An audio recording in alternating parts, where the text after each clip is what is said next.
ಓಂ cream ಶ್ರೀಂ Shri Vasavi ಕನ್ಯಕಾದೇವಿ ಪುರಾಣ ಪ್ರಥಮಾಧ್ಯಾಯ. ಸಾಲಂಕಾಯನ ಮುನಿ ಆಶ್ರಮಕ್ಕೆ ಮಣಿಗುಪ್ತಾದಿಗಳ ಆಗಮನ.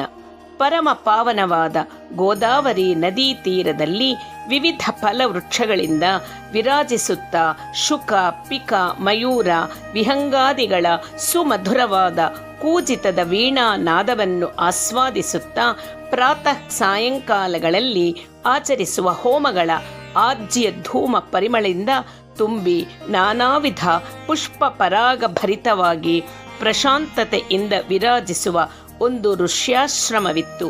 ಆ ಆಶ್ರಮದಲ್ಲಿ ತನ್ನ ಶಿಷ್ಯ ಗಣಗಳಿಂದ ನಿರಂತರ ವೇದಾಂಗಗಳನ್ನು, ಷಟ್ಶಾಸ್ತ್ರಗಳನ್ನು, ಪುರಾಣೇತಿಹಾಸಗಳನ್ನು ನಿಷ್ಠೆಯಿಂದ ಪಠನ ಮಾಡಿಸುವವರು, ವೇದಾಂಗ ಪಾರಂಗತರು, ನಿತ್ಯ ತರ್ಪಣಗಳಿಂದ ದೇವತೆಗಳನ್ನು ಪಿತೃಗಳನ್ನು ಸಂತೃಪ್ತಿಗೊಳಿಸುವ ಸದಾಚಾರ ಪರಾಯಣರು, ಜಿತೇಂದ್ರಿಯರು, ಪರಮಶಾಂತರು, ತಪೋಧನರು, ಸಾಕ್ಷಾತ್ ಬ್ರಹ್ಮದೇವನಂತೆ ತೇಜೋವಂತರೂ ಆದ ಸಾಲಂಕಾಯನ ಋಷಿವರ್ಯರು ವಿರಾಜಿಸುತ್ತಿದ್ದರು. ಒಂದು ದಿನ ಪ್ರಭಾತ ಸಮಯದಲ್ಲಿ ಮಹಾನುಭಾವರು, ಸತ್ಯಸಂಧರು, ತಪೋನಿಷ್ಠರು, ವೇದವೇತ್ತರು, ಜಿತಕ್ರೋಧರು, ಸಂಯಮೀ ವರೇಣ್ಯರು ಆದ ಮಣಿಗುಪ್ತಾದಿ ವೈಶ್ಯೋತ್ತಮರು ಆ ಸಾಲಂಕಾಯರನ್ನು ದರ್ಶಿಸುವ ಆಕಾಂಕ್ಷೆಯಿಂದ ಶುಭಪ್ರದವಾದ ಆ ಆಶ್ರಮಕ್ಕೆ ಆಗಮಿಸಿದ್ದರು. ವಿದ್ಯದ್ವರೇಣ್ಯರಾದ ಸಾಲಂಕಾಯನ ಮಹರ್ಷಿಗಳು ಅವರನ್ನು ವಿಶೇಷ ಆದರಾಭಿಮಾನಗಳಿಂದ ಆಹ್ವಾನಿಸಿ ಅರ್ಘ್ಯ, ಪಾದ್ಯ, ಮಧುಪರ್ಕಾದಿಗಳನ್ನಿತ್ತು, ದರ್ಭಾಸನಗಳನ್ನಿತ್ತು ಆದರಿಸಿದರು. ಅನಂತರ ಅನುರಾಗಪೂರ್ಣವಾದ ಮಧುರ ವಚನಗಳಿಂದ, ಓ ವೈಶ್ಯೋತ್ತಮರೇ, ನೀವು ಕುಶಲವಲ್ಲವೇ? ನಿಮ್ಮ ಆಗಮನದಿಂದ ನಮಗೆ ಪರಮಾನಂದವಾಗಿದೆ. ನೀವು ಎಲ್ಲಿಂದ ಹೊರಟಿರಿ? ಎಲ್ಲಿಗೆ ಹೋಗುತ್ತಾ ಇಲ್ಲಿಗೆ ಆಗಮಿಸಿದಿರಿ? ತಿಳಿಸಬೇಕು ಎಂದು ಆತ್ಮೀಯತೆಯಿಂದ ಕೇಳಿದರು. ಅದನ್ನು ಕೇಳಿದ ಮಣಿಗುಪ್ತಾದಿಗಳು, ಗುರುಶ್ರೇಷ್ಠರೇ, ನಾವು ಜ್ಯೇಷ್ಠ ಶೈಲದಿಂದ ತೀರ್ಥಯಾತ್ರಾಭಿಲಾಷಿಗಳಾಗಿ ಹೊರಟು ಹಿಮವಂತ, ಹೇಮಕೋಟ, ಪಾರಿಯಾತ್ರ, ವಿಂಧ್ಯಾಚಲ, ಸಹ್ಯಾಚಲ, ಸುರಾಚಲ, ವೆಂಕಟಾಚಲಾದಿ ಮಹಾಪರ್ವತಗಳನ್ನು ದರ್ಶಿಸಿದೆವು. ಮೋಕ್ಷಪ್ರದವಾದ ಅಯೋಧ್ಯೆ, ಮಧುರ, ಮಾಯಾ, ಕಾಶಿ, ಕಂಚಿ, ಅವಂತಿಕ ಮೊದಲಾದಿ ಪುಣ್ಯಕ್ಷೇತ್ರಗಳನ್ನು ಸೇವಿಸಿದೆವು. ಲೋಕ ಪಾವನಕರವಾದ ಗಂಗಾ, ಯಮುನಾ, ಸರಸ್ವತಿ, ನರ್ಮದಾ, ಚರ್ಮಣ್ವತಿ, ಚಂದ್ರಭಾಗ, ಶರಾವತಿ, ಗೋಮತಿ, ಕಾವೇರಿ, ತಾಮ್ರಪರ್ಣಿ, ಬಾಹುದ, ರೇವಾ, ಕೃಷ್ಣವೇಣಿ ಇತ್ಯಾದಿ ನದಿಗಳಲ್ಲಿ ಮಿಂದೆವು. ಹಿಂದೂ ಮಹಾಸಮುದ್ರದಲ್ಲಿ ಸ್ನಾನ ಮಾಡಿ ಬ್ರಹ್ಮಕುಂಡ ತೀರ್ಥ ಸೇವನೆಯಲ್ಲಿ ನಮ್ಮ ಯಾತ್ರೆಯನ್ನು ಮುಗಿಲೆಣಿಸಿ ಭವಾನಿ ವಾರಕವಾದ ತಮ್ಮ ಪಾದಾರವಿಂದಗಳ ಸನ್ನಿಧಿಗೆ ಬಂದೆವು. ನಿಮ್ಮ ದರ್ಶನ ಭಾಗ್ಯದಿಂದ ಧನ್ಯರಾದೆವು. ಈಗ ನಿಮ್ಮಿಂದ ಅತ್ಯಂತ ಪುಣ್ಯಪ್ರದವಾದ ಒಂದು ಚರಿತ್ರೆಯನ್ನು ಕೇಳಬೇಕೆಂದು ಅತೀವ ಕಾತರರಾಗಿದ್ದೇವೆ. ಈಗ ನಮ್ಮ ವೈಶ್ಯರ ವಂಶಕಥೆಯು ಶ್ರವಣಯೋಗ್ಯವಾಗಿದೆ.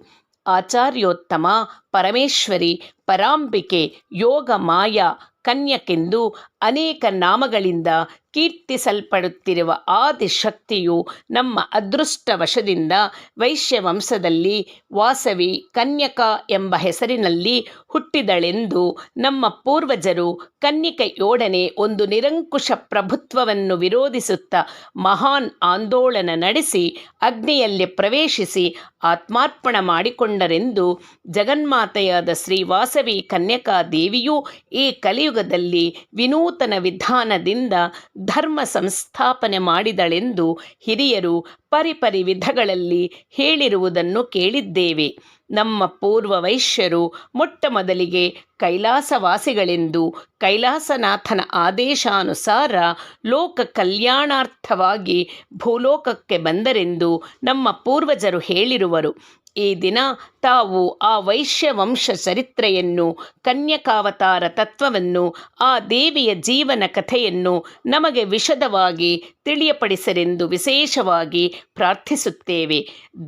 ದಯಾಮಯರಾದ ತಾವು ವಾತ್ಸಲ್ಯದಿಂದ ಆ ಸಮಸ್ತ ವಿಷಯಗಳನ್ನು ನಮಗೀಗ ಶ್ರುತಪಡಿಸಿರಿ. ಅದಕ್ಕೆ ತಾವೇ ಸಮರ್ಥರು ಎಂದು ವಿನಯದಿಂದ ಶಿರಬಾಗಿ ಬೇಡಿಕೊಂಡರು. ನೈಮಿಷಾರಣ್ಯ ವರ್ಣನೆ ಪುರಾಣ ಸಂಖ್ಯಾ ಕಥನ.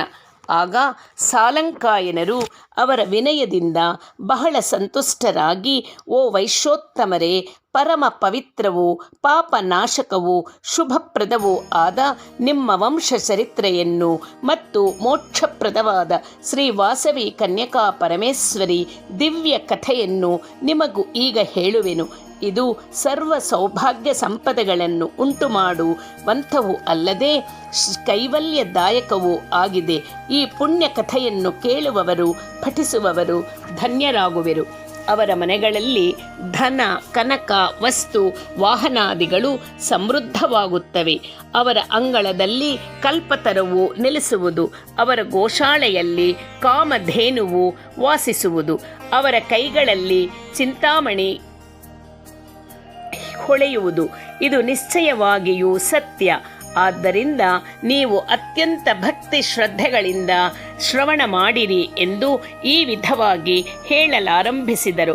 ಓ ಪುಣ್ಯಶೀಲರೇ, ಬ್ರಹ್ಮರ್ಷಿ ಸಮೂಹಗಳಿಂದ ಶೋಭಿಸುತ್ತಾ ಸರ್ವದಾ ವೇದ ನಾದದಿಂದ ಪ್ರತಿಧ್ವನಿಸುವ ನೈಮಿಷಾರಣ್ಯವೆಂಬ ಪುಣ್ಯವನದಲ್ಲಿ ಪವಿತ್ರವಾದ ಗೋಮತಿ ನದೀ ತೀರದಲ್ಲಿ ಒಂದು ಮಹಾ ಋಷ್ಯಾಶ್ರಮವೂ ಇದೆ.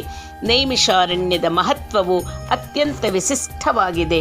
ಪೂರ್ವದಲ್ಲಿ ಅತ್ರಿ, ಭೃಗು, ವಸಿಷ್ಠ, ಮರೀಚಿ, ಗಾಲವಾದಿ ಋಷಿ ಪ್ರಮುಖರು ಬ್ರಹ್ಮನ ಬಳಿ ಹೋಗಿ ತಾವು ನಿರ್ವಿಘ್ನವಾಗಿ ತಪಸ್ಸನ್ನಾಚರಿಸಿಕೊಳ್ಳಲು ಅನುಕೂಲವಾದ ಪ್ರದೇಶವನ್ನು ತೋರಿಸಬೇಕೆಂದು ಆ ಬ್ರಹ್ಮನನ್ನು ಪ್ರಾರ್ಥಿಸಿದರು. ಆಗ ಆ ಚತುರ್ಮುಖನು ಮನೋಮಯ ಎಂಬ ಚಕ್ರವನ್ನು ಸೃಷ್ಟಿಸಿ ಅದನ್ನು ಭೂಮಿಯ ಮೇಲೆ ಉರುಳಿಸಿ ಮುನಿಗಳೊಡನೆ, ಓ ಮುನಿಗಳೇ, ನೀವು ಆ ಚಕ್ರದ ಹಿಂದೆ ಸಾಗಿರಿ.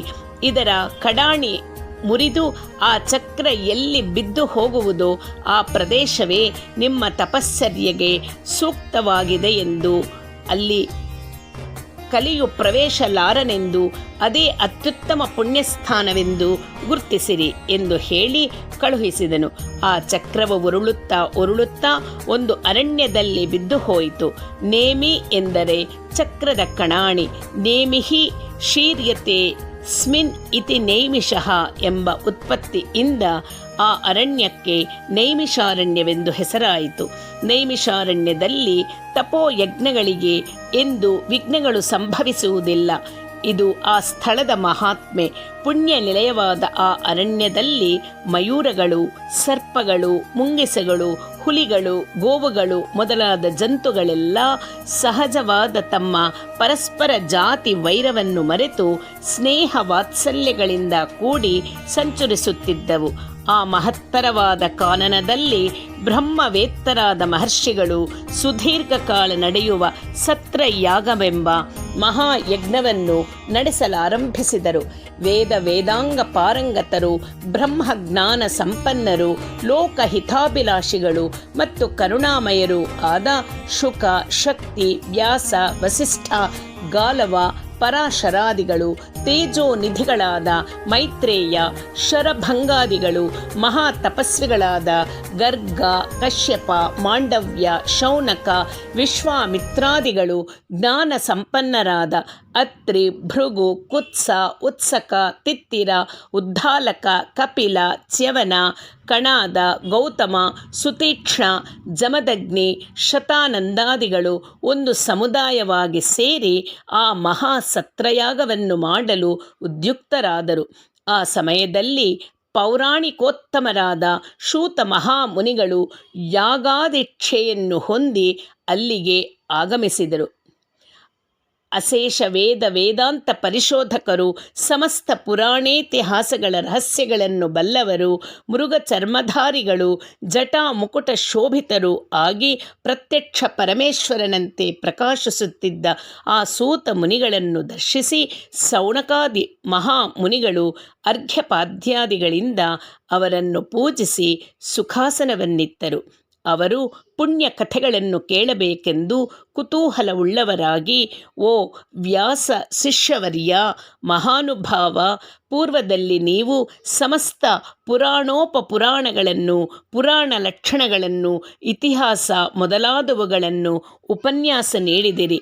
ವೈಷ್ಣವ, ಬ್ರಹ್ಮ ಕೈವರ್ತ, ಭವಿಷ್ಯ, ಭಾಗವತ, ಲೈಂಗ್ಯ, ಬ್ರಾಹ್ಮ್ಯ, ನಾರದೀಯ, ಬ್ರಹ್ಮಾಂಡ, ಪಾದ್ಮ, ಮಾರ್ಕಂಡೇಯ, ಆಗ್ನೇಯ, ವರಾಹ, ವಾಮನ, ಗರುಡ, ಮತ್ಸ್ಯ, ಕೂರ್ಮ, ಸ್ಕಾಂದ, ವಾಯುವ್ಯ ಎಂಬ 18 ಪುರಾಣಗಳನ್ನು, ಸನತ್ಕುಮಾರ, ನಾರಸಿಂಹ, ನಾರದೀಯ, ಶಿವಪುರಾಣ, ದೂರ್ವಾಸ, ಕಪಿಲ, ಸಾಂಬ, ಮಾನವ, ಔನಸ, ವಾರುಣ, ಕಾಳಿಕ, ನಂದಿ, ಶೌರ, ಆದಿತ್ಯ, ಪರಾಶರ, ಮಹೇಶ್ವರ, ಭಾಗವತ, ವಾಸಿಷ್ಠ ಎಂಬ 18 ಉಪಪುರಾಣಗಳನ್ನು, ಮತ್ತೆ ಸರ್ಗ, ಪ್ರತಿಸರ್ಗ, ವಂಶ, ಮನ್ವಂತರ, ವಂಶಾನುಚರಿತೆ ಎಂಬ 5 ಪುರಾಣ ಲಕ್ಷಣಗಳನ್ನು ನೀವು ಸವಿಸ್ತರವಾಗಿ ತಿಳಿಸಿದಿರಿ.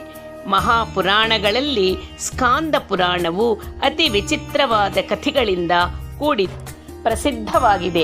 ಆ ಸ್ಕಾಂದ ಪುರಾಣದಲ್ಲಿಯ ಉತ್ತರ ಖಂಡದಲ್ಲಿ ವಿವರಿಸಲಾಗಿರುವ ದ್ವಿಜಾನುಸರಣೀಯ ಸನಾತನ ಧರ್ಮಗಳನ್ನು, ಆತ್ಮಜ್ಞರಾದ ದ್ವಿಜರ ಕಥೆಗಳನ್ನು, ಪಾಪಹರವಾದ ಆದರ್ಶ ರಾಜವಂಶೀಯ ಕಥೆಗಳನ್ನು ವಿಶದವಾಗಿ ನೀವು ವಿವರಿಸಿದಿರಿ.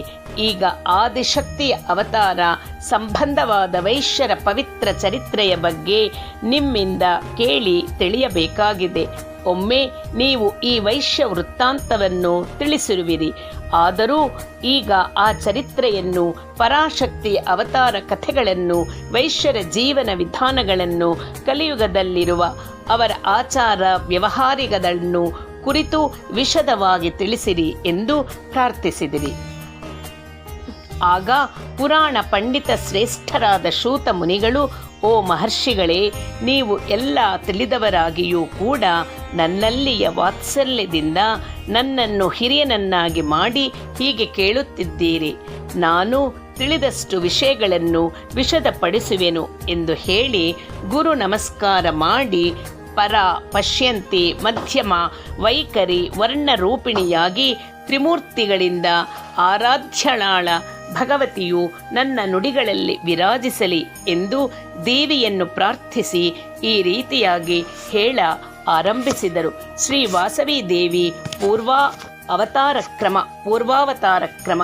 ಹೇ ಮುನಿಪುಂಗವರೇ, ಪೂರ್ವದಲ್ಲಿ ಯಾವ ದೇವಿಯು ಮಧುಕೈಠವರೆಂಬ ರಾಕ್ಷಸರನ್ನು ಸಂಹರಿಸಿದಳೋ, ಕೃತಯುಗದಲ್ಲಿ ಶುಂಭ ನಿಶುಂಭರೆಂಬ ರಕ್ಕಸರನ್ನು ವಧಿಸಿದಳೋ, ದೇವತೆಗಳನ್ನು ಜಯಿಸುತ್ತಾ ಅವರ ಸ್ತ್ರೀಯರನ್ನು ಬಂಧಿಸಿ ಬಾಧಿಸಿದ ಮಹಿಷಾಸುರನನ್ನು ಯಾವ ದೇವತೆಯು ಸದೆಬಡಿದಳೋ, ತ್ರೇತಾಯುಗದಲ್ಲಿ ಬಾಹುಬಲದರ್ಪದಿಂದ ಧರ್ಮ ಹಾನಿ ಮಾಡಿದ ದುರ್ಮರ್ದನಾದ ರಾವಣಾಸುರನ ಸಂಹಾರಕ್ಕಾಗಿ ಶ್ರೀರಾಮನ ರೂಪವನ್ನು ಯಾವ ಲಲಿತಾಂಬೆಯು ಧರಿಸಿದಳೋ, ಆ ದೇವಿಯೇ ದ್ವಾಪರ ಯುಗದಲ್ಲಿ ಯಶೋಧ ಗರ್ಭ ಸಂಜಾತೆಯಾಗಿ ಶ್ರೀಕೃಷ್ಣನಿಗೆ ಸೋದರಿಯಾಗಿ ಅವತರಿಸಿದಳು. ಕಂಸಾದಿ ದಾನವರನ್ನು ವಧಿಸಿ ಶ್ರೀಕನ್ಯಾ ನಾಮದಲ್ಲಿ ರಾರಾಜಿಸಿದಳು. ಆ ಶ್ರೀಕನ್ಯೆಯೇ ಕೈಲಾಸವಾಸಿಗಳಾದ ವೈಶ್ಯರ ನಾಯಕನಾದ ಸೋಮದತ್ತನಿಗೆ ಕೀರ್ತಿಕನ್ಯೆ ಎಂಬ ಹೆಸರಿನಲ್ಲಿ ಪುತ್ರಿಯಾಗಿ ಜನಿಸಿ ಭಂಡಾಸುರಾಂಶದಲ್ಲಿ ಜನಿಸಿದ ಚಿತ್ರಕಂಠನೆಂಬ ಗಂಧರ್ವನನ್ನು ಶಾಪಗ್ರಸ್ತನನ್ನಾಗಿಸಿದಳು. ದುಷ್ಟನಾದ ಆ ಚಿತ್ರಕಂಠನೇ ಕಲಿಯುಗದಲ್ಲಿ ವಿಷ್ಣುವರ್ಧನನಾಗಿ ಭುವಿಯಲ್ಲಿ ಜನಿಸಿ ಚಕ್ರವರ್ತಿಯಾಗಿ ನಿರಂಕುಶನಾಗಿ ವರ್ತಿಸಿದನು. ಯೋಗಮಾಯೆ ಕನ್ಯೆಯೇ ವಾಸವಿ ಕನ್ಯಕಾ ಹೆಸರಿನಲ್ಲಿ ಕಲಿಯುಗದಲ್ಲಿ ಕುಸುಂಭ ಎಂಬ ವೈಶ್ಯ ಪ್ರಭುವಿನ ಭವನದಲ್ಲಿ ಅವತರಿಸಿ ಪ್ರಸಿದ್ಧಳಾಗಿ ಅಧರ್ಮ ವರ್ತನೆಯ ವಿಷ್ಣುವರ್ಧನ ರಾಜನನ್ನು ಅಂತ್ಯಗೊಳಿಸುವಳು. ಕಲಿಯುಗದಲ್ಲಿ ಅಧರ್ಮ ದುಷ್ಟತ್ವಗಳನ್ನು ಅಳಿಸಿ ಹಾಕಲು ದೈವಾವತಾರಿಗಳು ಅನುಸರಿಸಬೇಕಾದ ವಿನೂತನ ಮಾರ್ಗವನ್ನು ಪ್ರಬೋಧಿಸುವಳು. ಚತುರ್ವಿಧ ಪುರುಷಾರ್ಥಗಳ ಸಾಧನಕ್ಕೆ ಅನುವಾದ ವರ್ಣಾಶ್ರಮಾಚಾರಗಳಿಂದ ಕೂಡಿದ ಅಷ್ಟಧರ್ಮವನ್ನು ಸಂರಕ್ಷಿಸುವುದಕ್ಕಾಗಿ ಬಂಧುಗಳೊಗೂಡಿ ಅಗ್ನಿಪ್ರವೇಶ ಮಾಡಿ ತನ್ನೊಡನೆ ಅಗ್ನಿಪ್ರವೇಶ ಮಾಡಿದವರಿಗೆ ಮೋಕ್ಷವನ್ನು ಪ್ರಸಾದಿಸಿದಳು. ಕಲಿಯುಗದಲ್ಲಿ ಪಾಪಗಳನ್ನು ಹೋಗಲಾಡಿಸುವ ಶ್ರೀ ವಾಸವಿ ಕನ್ಯಕಾ ಪರಮೇಶ್ವರಿಯ ಭಾವಿ ಚರಿತ್ರೆಯನ್ನು ನಿಮ್ಮ ಶ್ರೇಯಸ್ಸಿಗಾಗಿ ಪ್ರೀತಿಯಿಂದ ಪ್ರಕಟಿಸುವೆನು. ಸಮಾಹಿತ ಚಿತ್ತರಾಗಿ ಕೇಳಿರು ಎಂದು ಸೂತ ಮಹರ್ಷಿ ಶೌನಕಾದಿ ಮುನಿಗಳಿಗೆ ಹೇಳಿದರು ಎಂದು ಹೇಳುತ್ತಾ ಸಾಲಂಕಾಯನ ಮುನೀಶ್ವರರು ಮಣಿಗುಪ್ತಾದಿ ವೈಶ್ಯೋತ್ತಮರಿಗೆ ತಿಳಿಸತೊಡಗಾಗಿದು. ಪ್ರಥಮೋಧ್ಯಾಯ.